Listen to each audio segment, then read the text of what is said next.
આપ જોઈ રહ્યા છો વિચાર ક્રાંતિ ન્યૂઝ। હું વિનોદ ભટ્ટ। પહેલગાંવની અંદર થયેલા આતંકવાદી હુમલાની અંદર મૃત્યુ પામેલ મૃતકોની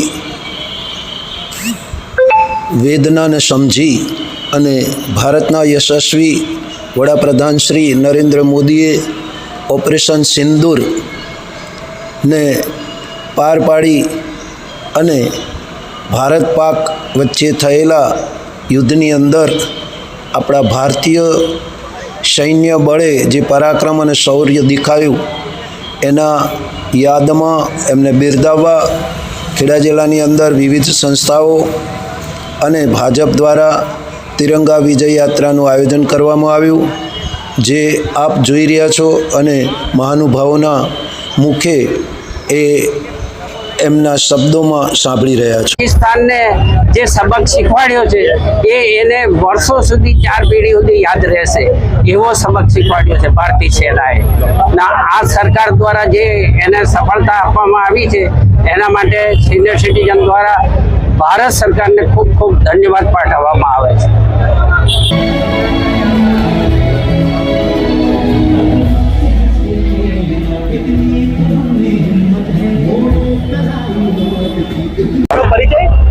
મારું નામ એચ.જે. ઠાકોર, એક્સ હવાલદાર, સિગ્નલ કોર। 16 વર્ષ આર્મીમાં કર્યા બાદ પોલીસ તરીકે પીએસઆઈ તરીકે ભરતી થયો। 18 વર્ષ પોલીસ ઇન્સ્પેક્ટર તરીકે ફરજ બજાવી અને હાલ જે પરિસ્થિતિ જોઈ 22 એપ્રિલના રોજ પહેલગામમાં જે ટુરિસ્ટ હતા એમની પર એટેક થયો અને 26 મરી ગયા।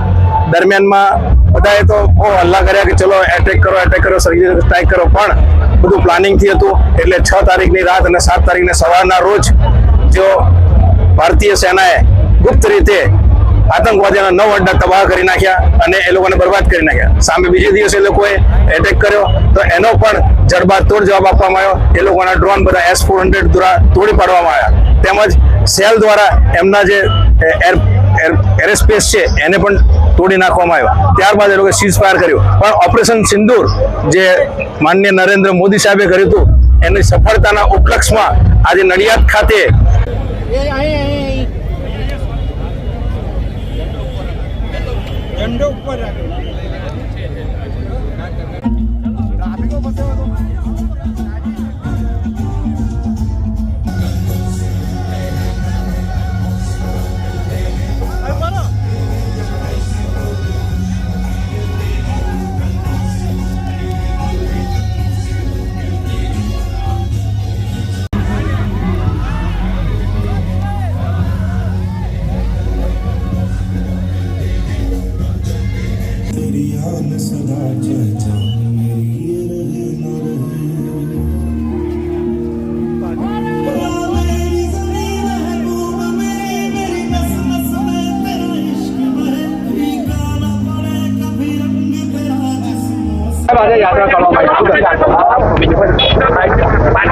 બાવીસમી એપ્રિલ કાશ્મીરની ઘાટીમાં પહેલગામના નિર્દોષ પર્યટકો પર ધર્મ પૂછીને તેમની મહિલાઓ અને બાળકોની હાજરીમાં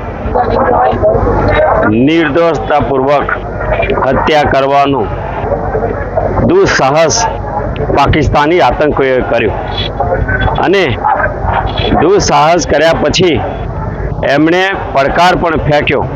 ત્યારે તારીખ 7, 8, 9 અને 10ના મધ્ય સુધીમાં પાકિસ્તાનના આતંકીઓના કેમ્પોને રહેતા તમામ આતંકવાદીઓનો પ્રિસાઇઝ ટેકનોલોજી દ્વારા હુમલો કરીને પ્રત્યેક આતંકવાદીઓને જડબાતોડ જવાબ આપીને પાકિસ્તાની સરકાર કે જે હંમેશા આતંકવાદને પોષતી આવી છે, આતંકવાદની ફેક્ટરી છે દેશ અને દુનિયામાં, પાકિસ્તાનનો ફરી એકવાર નકાબ ઉતરી ગયો છે। દેશની સમક્ષ પાકિસ્તાનની આબરૂના લીરા ઉડ્યા છે।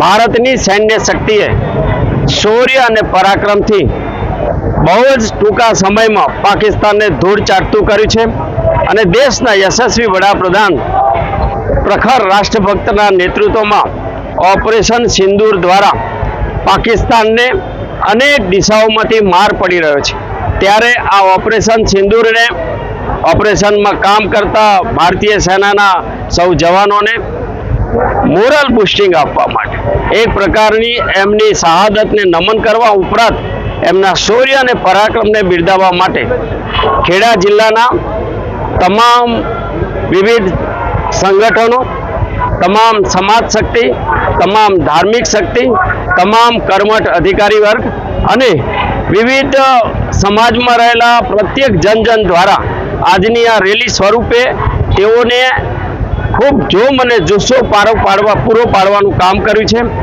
દેશમાં આ પ્રકારે અનેક સ્થળોએ રેલી કરીને દેશમાં જે સૈન્ય શક્તિ આપણી પોતાની જાન મુઠ્ઠીમાં રાખીને પરાક્રમ કરી રહી છે એને પીઠબળ આપવાનું કામ કરી રહી છે, ત્યારે આ રેલી પણ એ શહાદતોને નમન કરે છે અને સાથે સાથે આ સૈન્ય શક્તિમાં આધુનિક સાધનો સાથે લડતા આપણા સૈન્ય શક્તિને પણ બિરદાવવાનું કામ કરી રહી છે.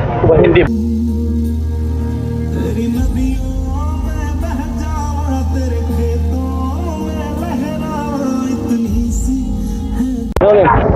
મારું નામ દક્ષેશ બ્રહ્મભટ્ટ, ખેડા જિલ્લા નડિયાદ સ્થાનિક નાગરિક છું. આજે નગર નડિયાદમાં તિરંગા યાત્રા નીકળી છે. આ તિરંગા યાત્રાનો હેતુ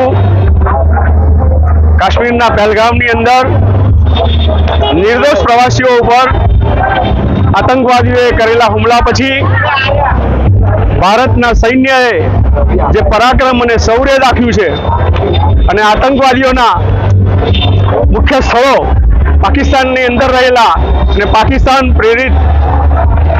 સરકાર પ્રેરિત, પાકિસ્તાન સૈન્ય પ્રેરિત આતંકવાદીઓ અને તેમના આકાઓને ધ્વસ્ત કરી નાખવા માટે ભારતના સૈન્યએ, ભારતની સરકારે જે સાહસ દાખ્યું છે તેનો મેસેજ અને એમના શૌર્ય અને પરાક્રમને બિરદાવવા માટે નગર નડિયાદમાં આજે ભવ્ય તિરંગા યાત્રા નીકળી છે, જેની અંદર પ્રબુદ્ધ નાગરિકો, જનપ્રતિનિધિઓ, વિવિધ સંસ્થાઓના અગ્રણીઓ અને તમામ જાહેર સંસ્થાઓના પદાધિકારીઓ, જિલ્લાના અધિકારીઓ, પદાધિકારીઓ સૌએ સાથે મળી, એટલું જ નહીં, ધાર્મિક સંસ્થાઓના વડતાલ હોય કે બોચાસણ BFS સંસ્થા હોય, માય મંદિર હોય, સંતરામ મંદિર હોય, તમામ સંસ્થાઓના ધર્મગુરુઓ પણ અત્રે ઉપસ્થિત રહી આ યાત્રામાં જોડાયા છે.